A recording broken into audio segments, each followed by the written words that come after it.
Hi guys, it's Mandy. Welcome back to my channel and welcome to my channel if you are new. So today I wanted to kind of dive into some more conspiracy theories. I know you guys love that stuff. I know I love that stuff. So I thought that why don't we do a little bit of like a Disney conspiracy theory kind of thing.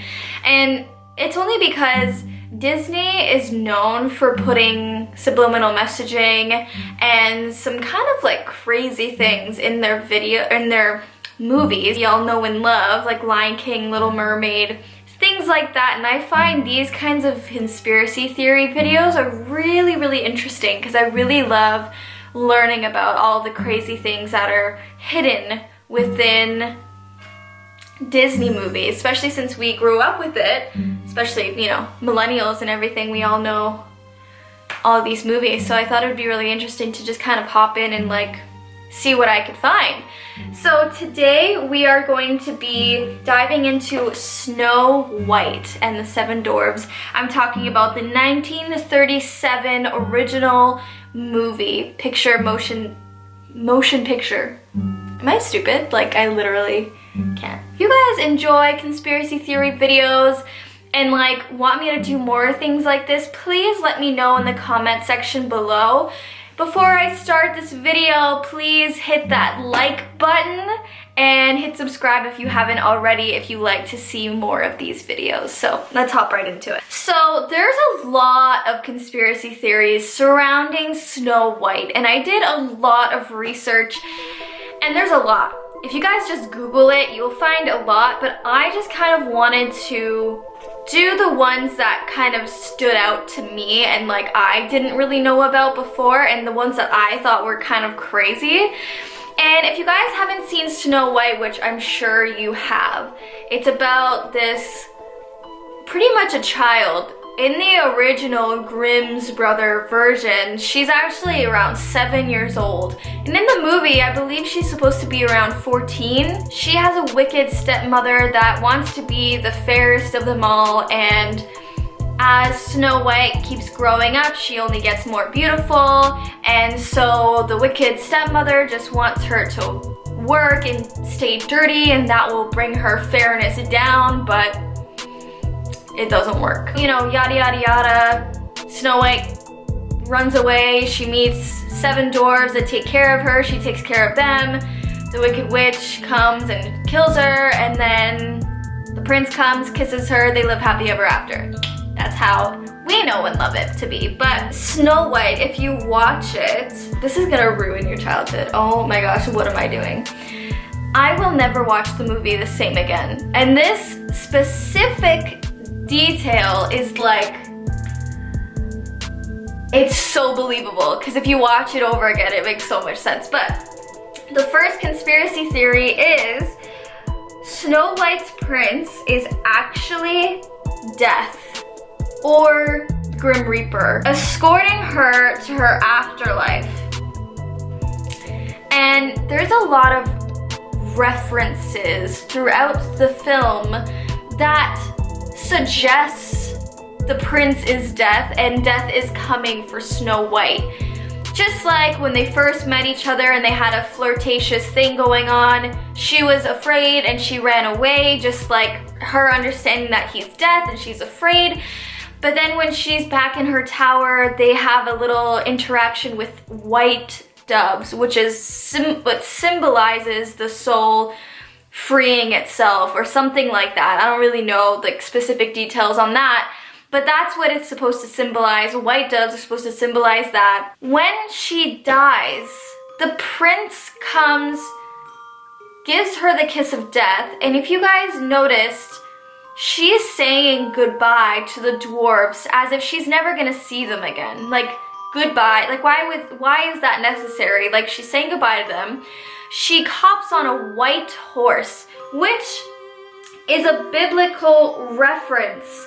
It's a biblical metaphor found in the book of Revelations, a pale horse, a white horse.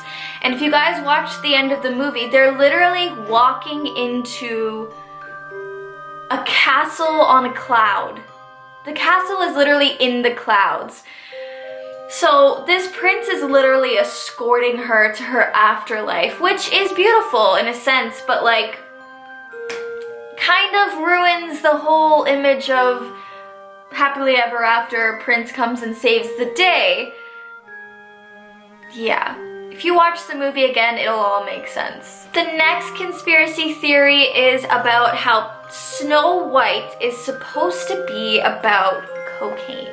Honestly, if you guys look at some of the images, the advertisements for the movie, it kind of looks like she's snorting cocaine off of the apple. Like it's a little strange. Now there's a lot of theories about this specific one. It's pretty well known. A lot of people agree with it, some people disagree with it, but it does kind of make sense. Another word for cocaine is snow, or the White Lady, or Snow White. And the 7 dwarfs' names symbolize cocaine phases: grumpy, sneezy, happy, dopey, sleepy.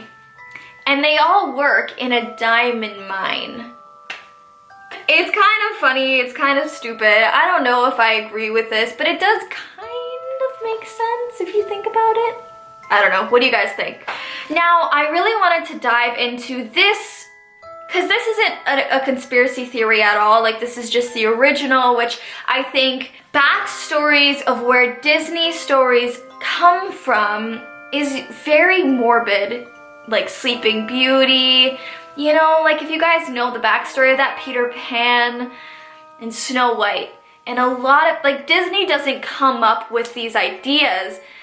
They were original writings or from other stories like the Brothers Grimm, and I'm a huge fan of the Brothers Grimm. Like, I have their books, I love their writing, I think it's really morbid. I'm a huge Tim Burton fan, so I think if you like Tim Burton, you kind of like the dark side of things, you would like the Brothers Grimm. But the Brothers Grimm original story of Snow White is very different from the Disney version, and the Disney version got it from the original. So I just think it's kind of morbid where it comes from. Like I said before, in the Brothers Grimm, Snow White was very little, like 7 years old, very, very little. And I think that's kind of messed up, especially because the witch is jealous of her beauty at 7 years old. Come on, man. And the fact that the witch in the story actually requested, when the huntsman was going to go and kill her, she didn't just want her heart, she wanted the liver and the lungs as well. And what she planned on doing with that is chopping it up, boiling it in a stew, and eating it. Yeah. And in the original Brothers Grimm, the witch actually came and tried killing Snow White not once, not twice, but 3 times. The first time the witch came to Snow White, she was selling corsets, and Snow White invited her in, bought a corset. The old hag offered to apply the corset to Snow White, and she ended up tightening it way too tight, and Snow White lost consciousness, and the witch left thinking that she had killed her. But when the dwarves came back, they realized what had happened. They cut the corset off, and Snow White survived. The second time the witch came by, she was offering Snow White a comb to comb her beautiful black hair. And when the witch went and combed her hair, she stuck the comb into Snow White's scalp, and it had witchcraft poison all over the comb. So Snow White, you know, once again lost consciousness. The witch thought that she had won. The witch thought that she had died. No, the dwarves came around and they saved Snow White by taking the comb out of her head. This third time is when the witch decided, I will kill Snow White or die trying. At this point, like, she was determined to kill Snow White. So she ended up using witchcraft powers to poison the apple. So when she went to Snow White, gave her the apple, Snow White dropped dead. And finally, the witch became the fairest of them all. In the Disney movie, she ends up, you know, running away and falling and getting killed by a big, huge boulder rock, and that's not how it happens in the Brothers Grimm. In the Brothers Grimm, she becomes the fairest of them all. She's living and thriving, and Snow White actually dies and stays dead for several days. The dwarves couldn't bring themselves to bury Snow White because they couldn't believe how beautiful she still remained in death, so they ended up putting her in a glass casket and left her in the woods. Each dwarf would stand guard of the coffin every single day. And it goes on to tell you, like, first day the dwarves mourned, second day the animals came and mourned, third day this and that and the other thing. Now when the prince came, he laid his eyes upon dead child Snow White in the Brothers Grimm and ended up bargaining for her dead body with the dwarves. Literally wanted to buy that body off of them, and that just blew my mind. The prince promised that he would take very good care of her, and he just thought that she was the best thing in his life and would cherish her forever.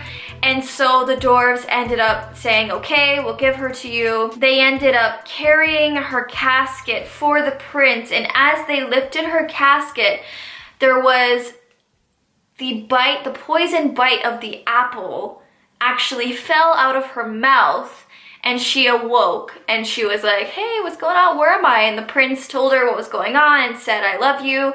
I think you're beautiful. We're gonna get married. And she was like, oh, okay, sure. Now, if you're wondering what actually happened to the witch, the wicked witch, well, she has a pretty nasty ending to her, if I do say so myself. The Brothers Grimm do not disappoint, my friends. At Snow White and the prince's wedding, they end up inviting the Wicked Witch and forced her at the wedding ceremony to put on boiling hot fire shoes and dance in them until she dropped dead. How's that for a wedding party? Seems kind of appropriate. I mean, there is a lot of dancing at weddings. Honestly, you guys, I think that that is so creepy. I will never watch Snow White the same way again after knowing the original Brothers Grimm tale and also seeing, you know, the hidden subliminal messaging of Snow White's death coming for her throughout the movie and at the end of the movie. So if you guys believe in any of these things, let me know what you guys think. Do you have any crazy conspiracy theories about Snow White? Leave it down in the comment section below. I want to read them all. Let me know what you guys want to see from me as far as conspiracy theories go. I want to know what you guys want me to cover if you guys enjoy this. If you didn't enjoy it, let me know. This takes a lot of time and research on my part, and I honestly really do have a lot of fun doing it. So don't forget to like this video and hit subscribe, and don't forget to click the notification bell because I do make videos every single week. I love you guys so much. I hope you guys have a great day. Bye!